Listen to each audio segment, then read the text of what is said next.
ഒരു മുറിയായാലും വാസ്തു നോക്കണം. അത് ചിലർ പിന്നെ കൺസൾട്ടിങ്ങിനായിട്ട് വിളിക്കുമ്പോൾ അല്ലെങ്കിൽ പ്ലാൻ വരയ്ക്കാനായിട്ട് വിളിക്കുമ്പോൾ അവർ പറയും, സാറേ അതൊരു ചെറിയ വീടാണ്, ഇതിനകത്തൊരു 450 സ്ക്വയർ ഫീറ്റേ ഉള്ളൂ, അല്ലെങ്കിൽ നമുക്ക് ഇവിടെ നിന്ന് പഞ്ചായത്തിൽ നിന്ന് കിട്ടിയ വീടാണ്, ചെറിയൊരു വീടാണെന്ന് പറഞ്ഞിട്ട് ചെയ്യുന്നുണ്ട്. നമുക്ക് ചെറിയ വീടോ വലിയ വീടോ എന്നുള്ളതല്ല ഇവിടുത്തെ പ്രധാന ഇത്. നമ്മൾ വെക്കുന്ന വീട് വാസ്തുപരമായും കൃത്യമായിട്ടായിരിക്കണം. അതിന് ഒന്ന് രണ്ട് കാര്യങ്ങൾ ഞാൻ പറയാം.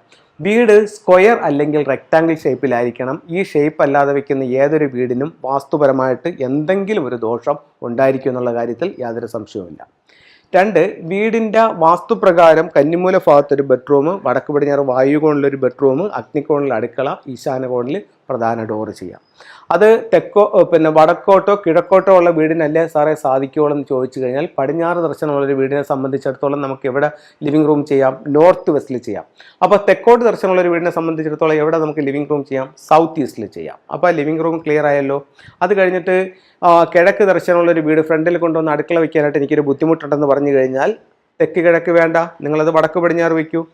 തെക്ക് ദർശനമുള്ളൊരു വീടാണെന്നുണ്ടെങ്കിൽ തെക്ക് കിഴക്ക് വേണ്ട, അതും വടക്ക് പടിഞ്ഞാറ് വയ്ക്കൂ. വടക്കോട്ട് ദർശനമുള്ളൊരു വീടാണെന്നുണ്ടെങ്കിൽ വടക്ക് പടിഞ്ഞാറ് ഭാഗത്ത് തെക്ക് കിഴക്ക് ഭാഗത്ത് നിങ്ങൾക്ക് വെക്കാമല്ലോ, ഫ്രണ്ടിൽ വേണ്ട. അപ്പോൾ അതുപോലെ അതിൻ്റെതായിട്ടുള്ള സ്ഥാനമുണ്ട്. പിന്നെ വളരെ ഇമ്പോർട്ടൻ്റ് ആയിട്ടുള്ള കാര്യം എന്ന് പറയുന്നത് നമ്മുടെ ഗേറ്റും കിണറും സെപ്റ്റിക് ടാങ്കും. അത് വടക്ക് കിഴക്ക് ഭാഗത്ത് തന്നെ കിണർ കൊടുക്കുക. അതേപോലെ ഓരോ വീടിൻ്റെയും ഉച്ചഭാഗങ്ങൾ നോക്കിയിട്ട് ആ വീടിൻ്റെ ഗേറ്റ് സ്ഥാപിക്കുക. അതേകണക്ക് തന്നെ സെപ്റ്റിക് ടാങ്ക് എന്ന് പറഞ്ഞു കഴിഞ്ഞാൽ നോർത്ത് വെസ്റ്റിൻ്റെ നോർത്തിൽ സ്ഥാപിക്കുക. വീടിൻ്റെ കോടി കയറാതെ നോക്കുക. അപ്പോൾ അതങ്ങനെ ചെയ്യാം. ഇതിനൊക്കെ അഡ്വാൻസ് ആയിട്ടുള്ള മറ്റൊരു തിയറി എന്ന് പറയുന്നത് വീടിൻ്റെ ഫ്ലൈങ് സ്റ്റാർ എടുക്കുക. വീടിൻ്റെ ഫ്ലൈങ് സ്റ്റാർ എടുക്കാനായിട്ട് വളരെ സിമ്പിളാണ്. നല്ലൊരു ഫെങ്ഷി കൺസൾട്ടിനെ കാണിച്ച് നിങ്ങളുടെ വീട് കാണിക്കുക. അപ്പോൾ നിങ്ങൾ ആദ്യമേ നിങ്ങളുടെ വീടിൻ്റെ പ്ലാനൊന്നും വരയ്ക്കേണ്ട. ഫെങ്ഷി കൺസൾട്ടിനെ കാണിച്ചിട്ട് എത്ര സ്ക്വയർ ഫീറ്റ് വേണം നിങ്ങൾ ആദ്യം തീരുമാനിക്കുക. അപ്പോൾ ആ സ്ക്വയർ ഫീറ്റിൻ്റെ ഒരു സ്ക്വയർ എടുക്കും. ആ ഒരു സ്ക്വയറോ റെക്റ്റാങ്കിളിലോ എടുത്തിട്ട് അതിൻ്റെ ഫേസിൻ ഡിഗ്രി എടുക്കും. എന്നിട്ട് അതിനെ കറക്റ്റ് 8ആയിട്ട് ഡിവൈഡ് ചെയ്യും. എന്നിട്ട് ഓരോ ദിക്കിലും അതിൻ്റെ ഡിഗ്രിയെ ബേസ് ചെയ്തിട്ട് ആ ഫ്ലൈങ് സ്റ്റാർ നമ്പർ ഏതാണെന്ന് എഴുതും. എന്നിട്ട് ആ സ്ഥലങ്ങളിൽ നല്ല വാട്ടർ സ്റ്റാർ ഉള്ള സ്ഥലങ്ങളിൽ നിങ്ങളുടെ എൻട്രൻസ് കൊടുക്കുക, നല്ല മൗണ്ടൻ സ്റ്റാർ ഉള്ള സ്ഥലങ്ങളിൽ നിങ്ങളുടെ ബെഡ്റൂം കൊടുക്കുക.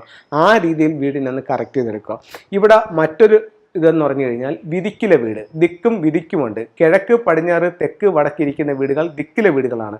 തെക്ക് കിഴക്ക് വടക്ക് കിഴക്ക് തെക്ക് പടിഞ്ഞാറ് വടക്ക് പടിഞ്ഞാറൊക്കെ ഫേസ് ചെയ്തിരിക്കുന്ന വീടുകൾ വിധിക്കിലെ വീടുകളാണ്. ഇത് എങ്ങനെ മനസ്സിലാക്കാൻ പറ്റുമെന്ന് വെച്ച് കഴിഞ്ഞാൽ വളരെ സിമ്പിളാണ്. ഇന്നത്തെ കാലത്ത് നമ്മളുടെ എല്ലാവരുടെയും കയ്യിൽ മൊബൈലുണ്ട്.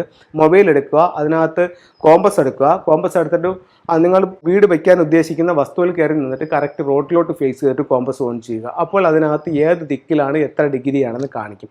അതനുസരിച്ച് കറക്റ്റ് ഇതെടുക്കാൻ പറ്റും. വിധിക്കിലാണെന്നുണ്ടെങ്കിൽ നമുക്ക് ഈ പറയുന്ന വാസ്തു നിയമങ്ങളൊന്നും പാലിക്കാൻ പറ്റുന്നില്ല. കിഴക്കോട്ട് നോക്കിയെന്ന് തീ പറ്റിക്കാനോ തെക്കോട്ടോ വടക്കോട്ടോ നോക്കി ക്ലോസറ്റ് വെക്കാനോ തെക്കോട്ടോ കിഴക്കോട്ടോ തലവെച്ച് കിടക്കാനോ ഒന്നും പറ്റത്തില്ല. അവിടെ നമുക്ക് ഏറ്റവും അനുയോജ്യമായ ഒരു വസ്തു, അതായത് വിധിക്കലെ വീട്ടിൽ ഏറ്റവും പവർഫുള്ളായിട്ട് വർക്ക് ചെയ്യുന്നത് ഫെങ്ഷുയാണ്. ആ ഫെങ്ഷുയുടെ ആ സ്റ്റാറുകളെ ബേസ് ചെയ്തിട്ട് നിങ്ങൾ റൂമുകളും എൻട്രൻസും തിരിക്കൂ. ഭയങ്കര സൗഭാഗ്യങ്ങൾ നിങ്ങളെ തേടി വരും എന്നുള്ള കാര്യത്തിൽ യാതൊരു സംശയവുമില്ല. അപ്പം വാസ്തു പോലെ തന്നെ മറ്റൊരു കലയാണ് ഫെങ്ഷു എന്ന് പറയുന്നത്. ചൈനീസ് വാസ്തുകലയാണ് ഫെങ്ഷു എന്ന് പറയുന്നത്. ഇതിൻ്റെ തിയറികളും ഇതിൻ്റെ സ്റ്റാറുകളും വെച്ചിട്ട് നിങ്ങൾ വീട് വെച്ച് നോക്കൂ. ഒരുപാട് നേട്ടങ്ങൾ നിങ്ങൾക്കുണ്ടാവും. നിങ്ങൾ വാസ്തുവിനെ തള്ളിക്കളയാനല്ല ഞാൻ പറയുന്നത്. വാസ്തു നിയമങ്ങളും ഫെങ്ഷുയും കൂടെ നിങ്ങൾക്ക് രണ്ടും കൂടെ മിക്സ് ചെയ്തോണ്ട് നിങ്ങൾക്ക് ചെയ്യാനായിട്ട് പറ്റും. ഒരുപാട് നേട്ടങ്ങൾ നിങ്ങളുടെ ജീവിതത്തിലേക്ക് കൊണ്ടുവരാനായിട്ട് ചൈനീസ് വാസ്തുകലയായ ഫെങ്ഷുയ്ക്കും നമ്മുടെ വാസ്തുവിനും സാധിക്കുമെന്ന് പറഞ്ഞുകൊണ്ട് നിർത്തുന്നു. നന്ദി, നമസ്കാരം.